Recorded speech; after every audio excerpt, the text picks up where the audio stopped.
ഇത് ദൈവനിശ്ചയമാണ്.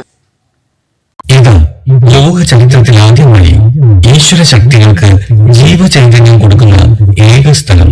ഇതിനോടൊപ്പം മനുഷ്യർക്കും എല്ലാ ജീവജാലങ്ങൾക്കും എല്ലാത്തിനും അതിൻ്റെതായ പ്രശ്നപരിഹാരവും. ലോകാ സമസ്ത സുഖിനോ ഭവന്തു. ഇപ്പം ഞാൻ ഈ പറയാൻ പോകുന്ന കാര്യം എല്ലാവർക്കും അറിയുന്ന കാര്യമല്ല.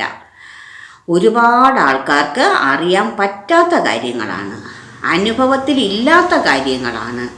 സത്യത്തിന് നമ്മൾ മുറുകെ പിടിക്കുകയാണെങ്കിൽ നമുക്ക് കിട്ടുന്നത് ഒരുപാട് ദുഃഖവും വേദനയും ദുരിതവും വിഷമങ്ങളും പറഞ്ഞറിയിക്കാൻ വയ്യാത്ത അപമാനം നൽകാൻ കഴിയുന്ന രീതിയിലുള്ള മൂർച്ചയുള്ള വാളുകൾ കൊണ്ടുള്ള വെട്ടലായിരിക്കും. ഇത് സഹിക്കാൻ ആ പിടിച്ചു നിൽക്കുന്ന ആളിനെ കഴിയണം. കൂടുതലും ആൾക്കാർ വഴിയിൽ വീണു പോവും.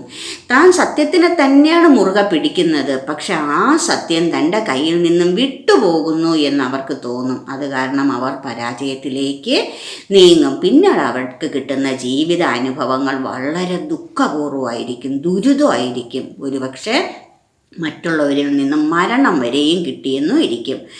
അതേപക്ഷം അസത്യത്തിൻ്റെ പിന്നാലെ പോവുകയാണെങ്കിൽ, നുണയുടെ പിന്നാലെ പോവുകയാണെങ്കിൽ നമുക്ക് കിട്ടുന്നത് ഒരുപാട് ആൾക്കാരെ കിട്ടും. നല്ല നല്ല സ്ട്രെങ്തുള്ള, നല്ല കഴിവുള്ള ഒരുപാട് ആൾക്കാരെ കിട്ടും. കാരണം അവർക്കിഷ്ടം അസത്യമാണ്, അവർക്കിഷ്ടം നുണയാണ്.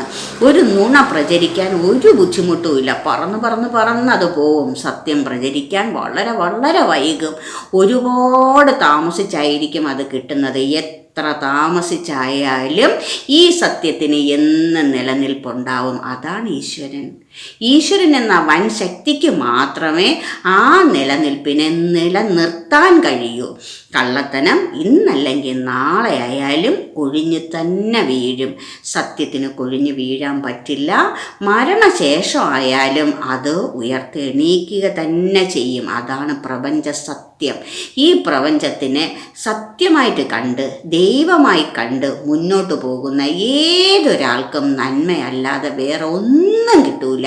ഒരുപാട് ബുദ്ധിമുട്ടുകൾ അനുഭവിക്കേണ്ടി വരും, താങ്ങാനാവാത്ത അത്രയും കേൾക്കേണ്ടി വരും, അനുഭവിക്കേണ്ടി വരും. എല്ലാം സത്യമാണ്. പക്ഷേ അവസാനം കിട്ടുന്ന ആ മഹാഭാഗ്യം, അത് അനുഭവിച്ചറിയാൻ ഇതുപോലുള്ള ഒരുപാട് ദുർഘട സന്ധികൾ തരണം ചെയ്തേ പറ്റൂ. അത് കാരണമാണ് പറഞ്ഞത്. ഇത് എല്ലാവർക്കും അറിയുന്ന കാര്യമല്ല. ഈ സത്യസന്ധമായിട്ട് പോയി അനുഭവിക്കുന്നവർക്ക് മാത്രമേ ഇതറിയാൻ പറ്റുകയുള്ളൂ. അതാണ് സത്യം, അതാണ് ഈശ്വരൻ. എല്ലാവർക്കും ഈ മഹാഭാഗ്യം കിട്ടും. എല്ലാവരും ഇത് ഏറ്റെടുക്കും. ഇന്നല്ലെങ്കിൽ നാളെ ഉറപ്പാണ്. ലോകാ സമസ്ത സുഖിനോ ഭവന്തു. ഭവന്തു. ഇത് നിങ്ങൾ അനുഭവിച്ചറിയുക. അനുഭവത്തിൻ ജഗന്നാഥനായി, ഭൂമേനിക്കു ജഗത് പ്രാണനായി, സന്മനസ്സിൻ ജഗത് ഗുരുവായി, ജനകഥ ഔഷധോ ഇല്യൂഷനിൽ പ്രണാമം. കൽക്കി ഭാരതിയമ്മ, കൽക്കി TC 42/3481, PURA നമ്പർ 113, ഉണ്ണിനഗർ, നല്ലത്തുറോഡ്, പൂജപ്പുര, തിരുവനന്തപുരം, കേരള. ഫോൺ 8089742539,